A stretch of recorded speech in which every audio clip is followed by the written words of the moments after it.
Dear student, पिछले video में मैंने आप लोगों को बताया था समतुल्य भार क्या होते हैं और समतुल्य भार का हमने आपको एक एग्जाम्पल लिखा था वाटर बनने के केस में। समतुल्य भार जिसको अंग्रेजी में हम कहते हैं इक्विवेलेंट वेट का हमने डिफिनेशन आपको लिखाया था कि किसी तत्व का वह भार जो या समतुल्य भार किसी तत्व का भार के विचार से वह भाग होता है जो हाइड्रोजन के 1 भाग से या ऑक्सीजन के 8 भाग से या क्लोरीन के 35.5 भाग से या तो संयोग कर सकता है अथवा इतने ही भार को किसी यौगिक से विस्थापित कर सकता है। और अंग्रेजी में हमने आपको वीडियो बताया था, अंग्रेजी में हमने इसके डिफिनेशन आपको बताए थे कि the equivalent weight of an element और a compound is that part by weight which either combine or displaces one part by weight of hydrogen, एक part by weight of oxygen and 35.5 parts by weight of chlorine। और उसके हमने आपको एक examples लिखे थे और वह एग्जाम्पल था वाटर मॉलिक्यूल के लिए। अब देखिए सेकंड नंबर एग्जाम्पल अगर हम लेते हैं और सेकंड नंबर एग्जाम्पल हम लें तो देखिए जैसे हम लिखते हैं C+O2 इक्वल टू देखिए बनता है CO2, यानी कार्बन ऑक्सीजन से संयोग कर कार्बन डाइऑक्साइड बनाता है। और C+O2 इक्वल टू CO2, इसको अगर आप गौर से देखेंगे तो एक कार्बन ऑक्सीजन के 1 मॉलिक्यूल से संयोग करके कार्बन डाइऑक्साइड का 1 अणु बनाता है। और बिहार बोर्ड के जो बच्चे होंगे या सीबीएसई बोर्ड के किसी बोर्ड के आप बच्चे हों, ठीक, आप जानते हैं कि कार्बन का एटॉमिक वेट यानी कार्बन के परमाणु भार 12 होते हैं और ऑक्सीजन के एटॉमिक वेट 16 होते हैं यानी 16 होते हैं। और इस एटॉमिक वेट को ग्राम में रख देंगे तो हम ग्राम एटम होगा, यानी 12 ग्राम कार्बन 32 ग्राम ऑक्सीजन से कंबाइन करता है। अब देखिए हम इक्विवेलेंट वेट के डिफिनेशन का जो सेकंड पार्ट है कि पहला पार्ट क्या था आपको, जो हाइड्रोजन के 1 भाग से या तो संयोग कर सकता है अथवा इतने ही भार को किसी यौगिक से विस्थापित कर सकता है। तो हमने हाइड्रोजन वाले एग्जाम्पल को आपको पिछले वीडियो में बता दिया था और इस वीडियो में हम आपको बताएंगे ऑक्सीजन वाले पार्ट को। तो देखिए ऑक्सीजन के 8 भाग से यह इक्वेशन देखिए हम लोग को क्या बता रहा है, 12 ग्राम कार्बन 32 ग्राम ऑक्सीजन से पूर्णतया संयोग करता है और इसके मॉलिक्यूलर वेट को जोड़ोगे तो आप कार्बन 12 और ऑक्सीजन 16 गुना 2 32 यानी 44 ग्राम कार्बन बनाता है, 44 ग्राम कार्बन डाइऑक्साइड बनाता है। आप क्लास 9 में पढ़े होंगे और आपको 11 में भी some basic concepts of chemistry में पढ़ना है लॉ ऑफ केमिकल कॉम्बिनेशन। और लॉ ऑफ केमिकल कॉम्बिनेशन का पहला लॉ है law of conservation of mass, जिसको हिंदी में हम कहते हैं द्रव्यमान संरक्षण का नियम। तो द्रव्यमान संरक्षण का नियम कहता है रासायनिक प्रतिक्रिया के दौरान पदार्थ की मात्रा संरक्षित रहती है, यानी 12 ग्राम और 32 ग्राम 12 ग्राम कार्बन और 32 ग्राम ऑक्सीजन मिलके 44 ग्राम कार्बन डाइऑक्साइड बनाएंगे। अब देखिए हम कार्बन का इक्विवेलेंट वेट निकालते हैं। यह इक्विवेलेंट वेट कैसे निकालेंगे, तो देखिए यह इक्वेशन हमको सजेस्ट करता है कि 32 ग्राम ऑक्सीजन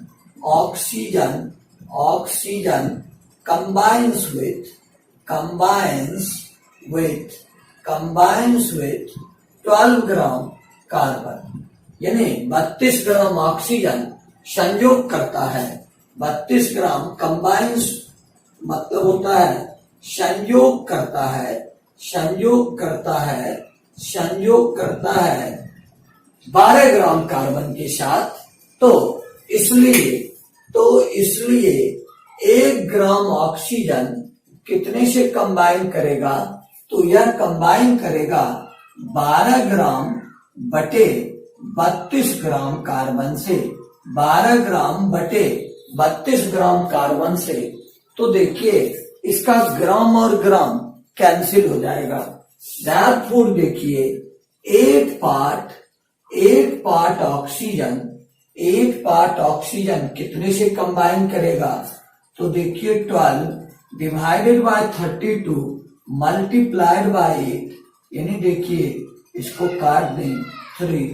तो इसलिए देखिए equivalent weight of carbon, equivalent weight of carbon equal to देखिए होंगे या इक्वल टू होगा 3, यानी देखिए C का समतुल्य भार, कार्बन का समतुल्य भार, कार्बन का समतुल्य भार यह बराबर आपको होगा 3 के, यानी कार्बन के इक्विवेलेंट वेट इक्वल टू होंगे किसके?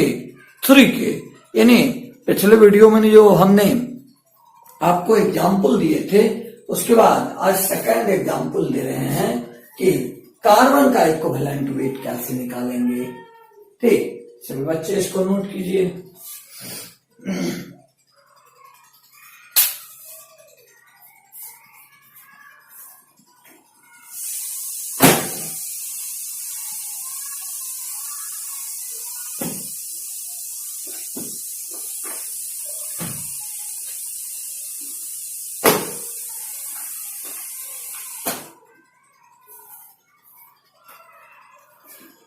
जल्दी जल्दी लिखिए आप।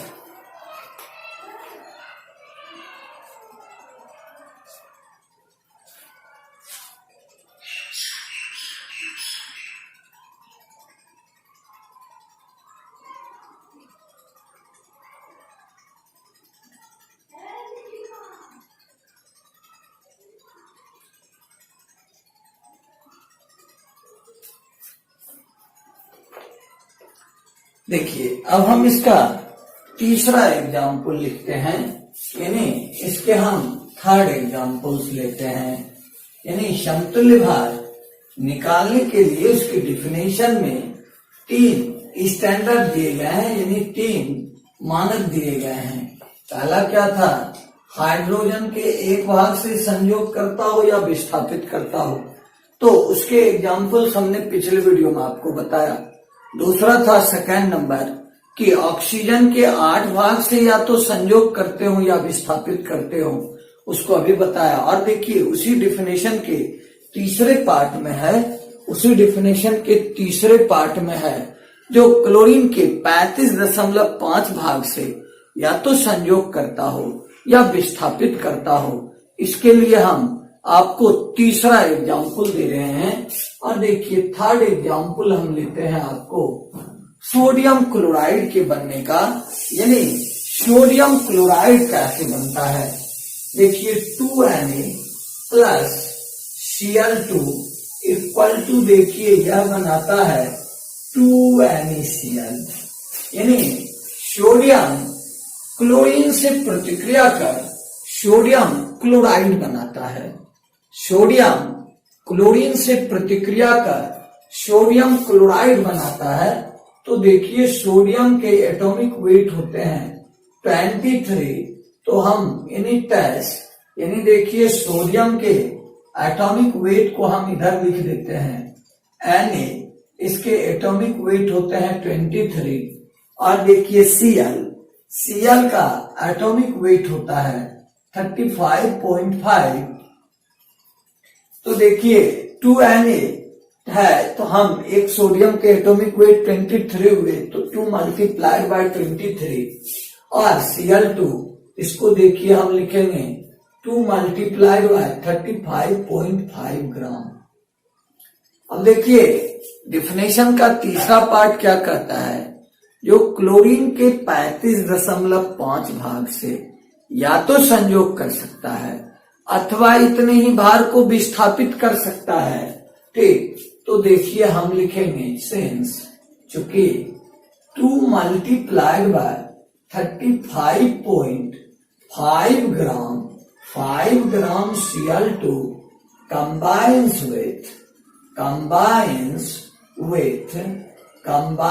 with 2 multiplied by 23 gram sodium. Therefore 1 gram Cl2 combine करेगा। देखिए 2 multiplied by 23 gram divided by 2 multiplied by 35.5 ग्राम से।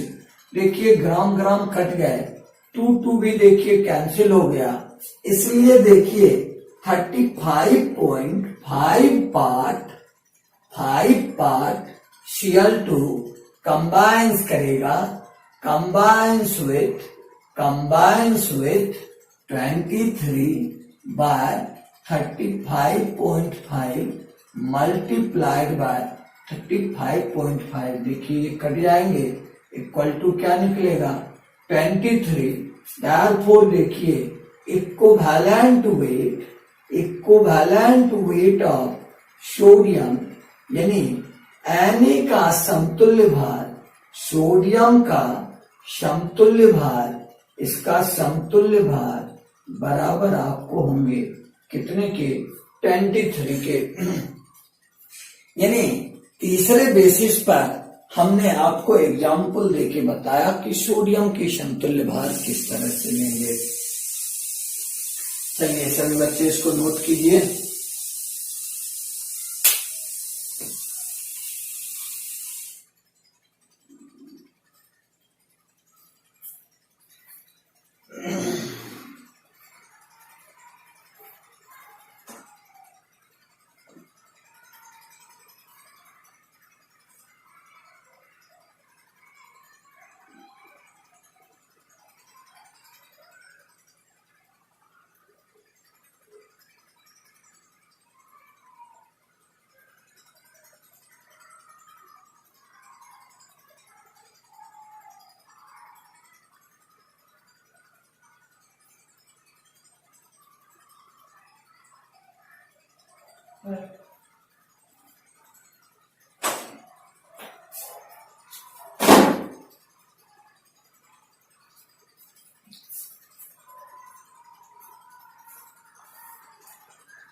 आप सभी बच्चे नोट कर चुके होंगे।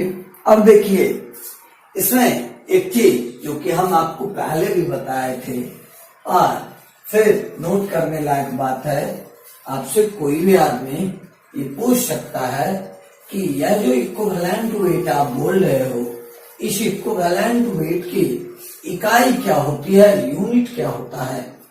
तो देखिए पिछले वीडियो में भी मैंने आपको बताया था और इस वीडियो में भी देखिए कुछ बात को हम नहीं मिटाए हैं।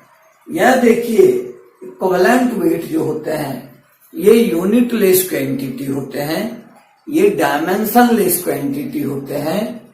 क्यों? क्योंकि ये दो भारों के अनुपात होते हैं। आप लिखोगे अब unit of equivalent weight, unit of equivalent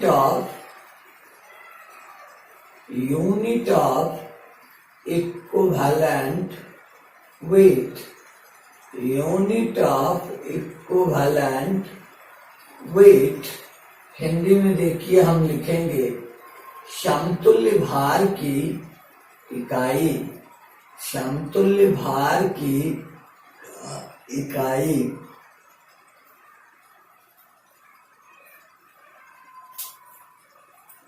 लिख लीजिए, हिंदी में पहले लिखा रहे हैं और अंग्रेजी में हम बोर्ड पे लिख देंगे। आप लिखोगे समतुल्य भार इकाई विहीन राशि होती है, समतुल्य भार इकाई विहीन राशि होती है। अर्थात समतुल्य भार की कोई इकाई, अर्थात समतुल्य भार की कोई इकाई अर्थात समतुल्य भार की कोई इकाई नहीं होती है, अर्थात समतुल्य भार की कोई इकाई नहीं होती है, क्योंकि ये दो भारों के अनुपात होते हैं, क्योंकि ये दो भारों के अनुपात होते हैं। अब देखिए इसको अंग्रेजी में हम लिखेंगे, अंग्रेजी में देखिए हम इसको लिखेंगे equivalent weight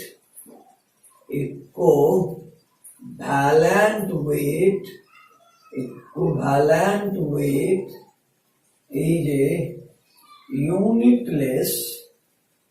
unitless quantity because it is the ratio of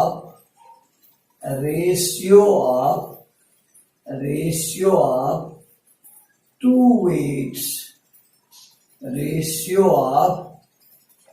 weights, यानी समतुल्य भार जो होते हैं वो इकाई विहीन राशि होती है। क्योंकि ये दो भारों के अनुपात होते हैं। Because it is the ratio of two weights. क्योंकि ये दो भारों के क्या होते हैं, अनुपात होते हैं। देखिए अब हर एक एलिमेंट, हर एक कंपाउंड के या एलिमेंट के एटॉमिक वेट निकालने के अलग अलग रूल हैं, जो हम आपको 12th क्लास में पढ़ाएंगे। जब हम पढ़ेंगे कंसंट्रेशन ऑफ सॉल्यूशन, नॉर्मलिटी, या फिर हम पढ़ेंगे Faraday's second law of electrolysis. हाँ, किसी भी एलिमेंट के इक्विवेलेंट वेट निकालने का हम आपको एक फार्मूला जरूर लिख देते हैं। देखिए equivalent weight of an element equal to देखिए होते हैं एटॉमिक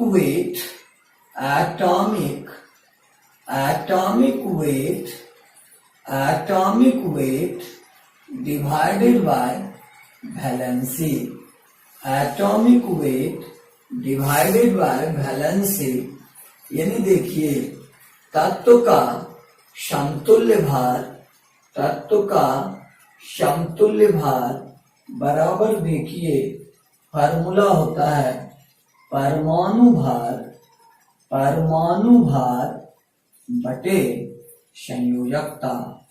परमाणु भार बटे संयोजकता। देखिए पिछले वीडियो में हमने आपको बताया था डेफिनेशन, समतुल्य भार क्या होते हैं, और परमाणु भार जिसको हम अंग्रेजी में कहते हैं एटॉमिक वेट, इसका डेफिनेशन आप क्लास 9 में भी पढ़े होंगे। ठीक, और नहीं पढ़े हो तो एक बार हम रिमाइंड करा देते हैं कि किसी तत्व का परमाणु भार वह संख्या होती है जो हमें बताती है कि उस तत्व का एक परमाणु द्रव्यमान इकाई से कितना गुना भारी है। यानी the atomic weight of an element या atomic weight of an atom is the number which tells us an atom of that element is how many times heavier than one atomic mass unit, or how many times heavier than atomic mass unit। यानी आपको हमने equivalent weight पढ़ाया, atomic weight आप जान रहे हो, नहीं तो आप सिंपली जानो कि किसी एलिमेंट के एक एटम का जो वेट होता है वह वेट कहलाता है आपको एटॉमिक वेट। अब देखिए, जब इक्विवेलेंट वेट ऑफ एलिमेंट हम लिखेंगे तो हमको दो चीज कम से कम चाहिए, पहला एटॉमिक वेट और दूसरा वैलेंसी। अब आप बोलोगे वैलेंसी क्या होते हैं, तो आप अगला टर्म लिखिए, डिफिनेशन वैलेंसी, जो आपके लिए काफी उपयोगी होगा। ये देखिए आपके लिए बेस होगा क्लास 11 और 12 की पढ़ाई का।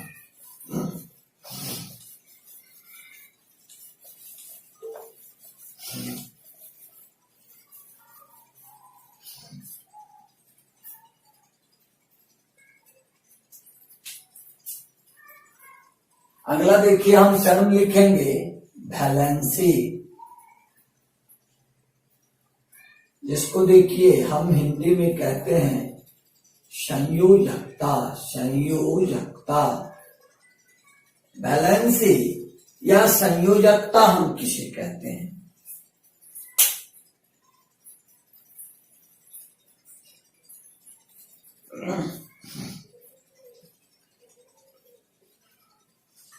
चलिए लिखिए, पहले हिंदी में परिभाषा लिखाते हैं। किसी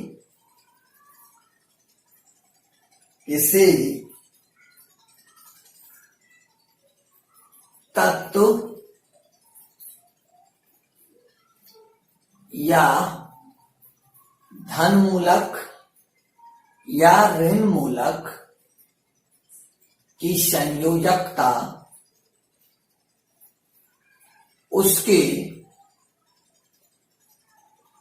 किसी तत्व या धन मूलक या ऋण मूलक की संयोजकता उसके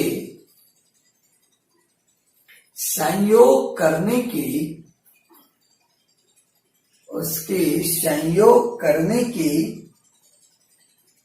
क्षमता होती है। उसके संयोग करने की क्षमता होती है। किसी तत्व की संयोजकता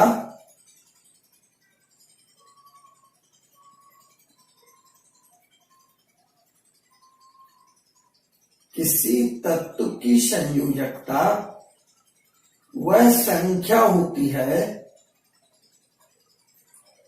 किसी तत्व की संयोजकता वह संख्या होती है जो हमें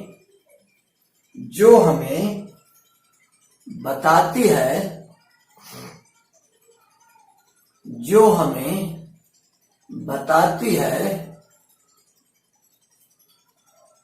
कि उस तत्व का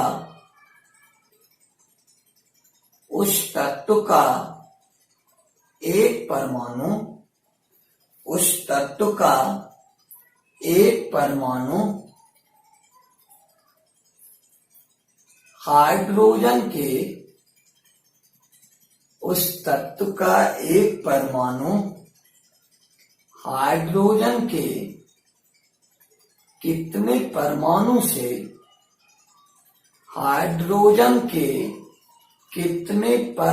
से संयोग कर सकता है।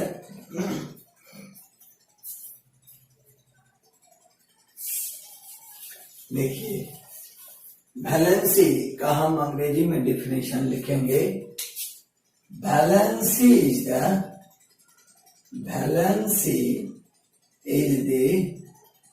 combining capacity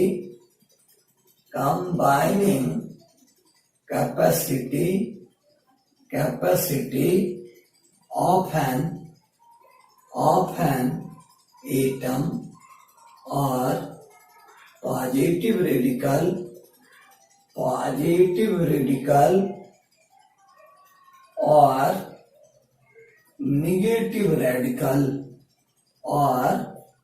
negative radical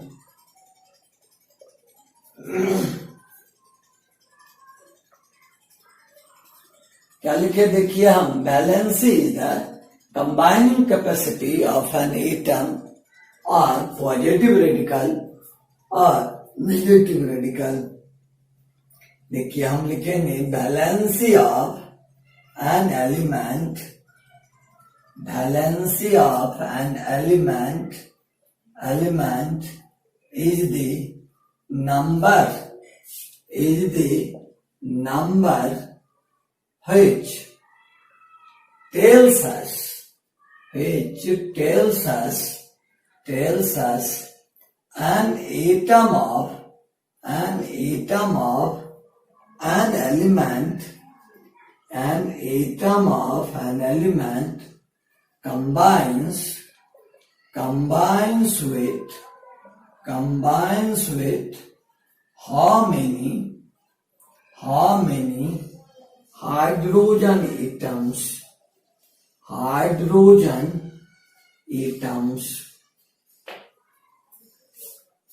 चलिए नोट कीजिए।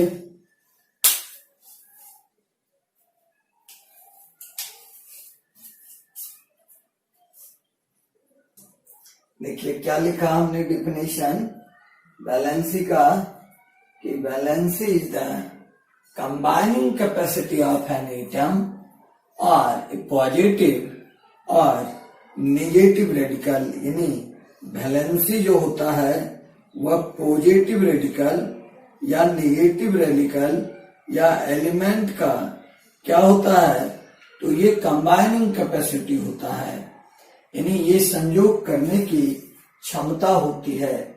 और देखिए ये हमने डिफिनेशन में क्या लिखे, valency of an element is the number, यानी किसी एलिमेंट की वैलेंसी जो होती है वह नंबर होता है which tells us an atom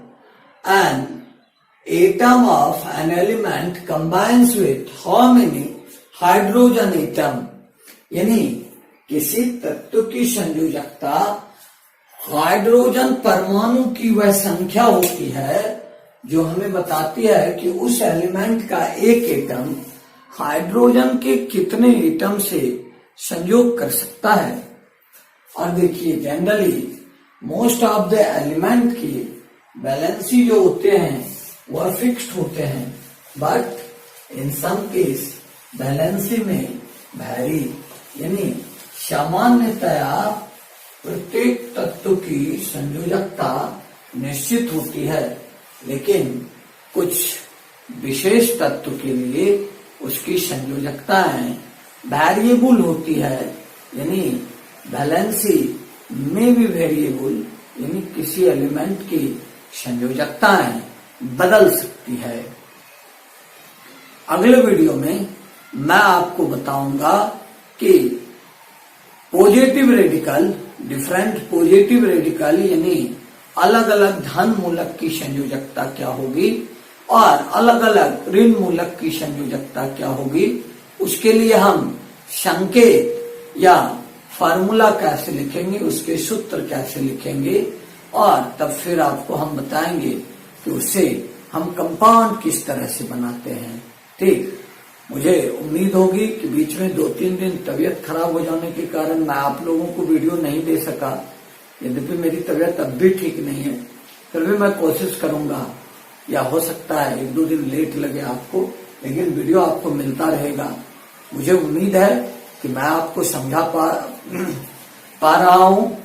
आपको हमारा वीडियो पसंद आए, आप हमारे वीडियो को लाइक कीजिए, शेयर कीजिए और हमारे चैनल को सब्सक्राइब कीजिए ताकि आपको वीडियो का नोटिफिकेशन सबसे पहले मिले जब भी हम वीडियो अपलोड करें। धन्यवाद, फिर मुलाकात होगी अगले वीडियो में। ठीक, धन्यवाद।